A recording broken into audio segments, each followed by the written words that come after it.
ಮುಖ್ಯಮಂತ್ರಿ ಸಿದ್ದರಾಮಯ್ಯ ಅವರು ಕೆಂಪೇಗೌಡ ಅಂತಾರಾಷ್ಟ್ರೀಯ ವಿಮಾನ ನಿಲ್ದಾಣದಲ್ಲಿ ಮಾಜಿ ಪ್ರಧಾನಿ ದೇವೇಗೌಡರನ್ನು ಅನಿರೀಕ್ಷಿತವಾಗಿ ಭೇಟಿ ಮಾಡಿದರು.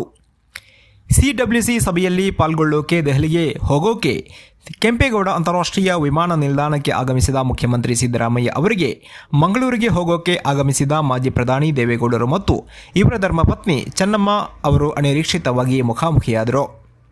ಇದೇ ವೇಳೆ ಮುಖ್ಯಮಂತ್ರಿಗಳು ದೇವೇಗೌಡರು ಮತ್ತು ಚೆನ್ನಮ್ಮ ಇವರ ಆರೋಗ್ಯ ವಿಚಾರಿಸಿದರು. ಬಳಿಕ ದೇವೇಗೌಡರು ಮುಖ್ಯಮಂತ್ರಿ ಸಿದ್ದರಾಮಯ್ಯ ಅವರ ಆರೋಗ್ಯ ವಿಚಾರಿಸಿದರು. ಕೆಲ ಕಾಲ ಕುಶಲೋಪರಿ ಮಾತುಕತೆ ಬಳಿಕ ಪರಸ್ಪರ ಬೀಳ್ಕೊಟ್ಟರು. ನಗರಾಭಿವೃದ್ಧಿ ಸಚಿವರಾದ ಭೈರತಿ ಸುರೇಶ್, ಮುಖ್ಯಮಂತ್ರಿಗಳ ರಾಜಕೀಯ ಕಾರ್ಯದರ್ಶಿ ಗೋವಿಂದರಾಜು ಇದೇ ವೇಳೆ ಹಾಜರಿದ್ದರು.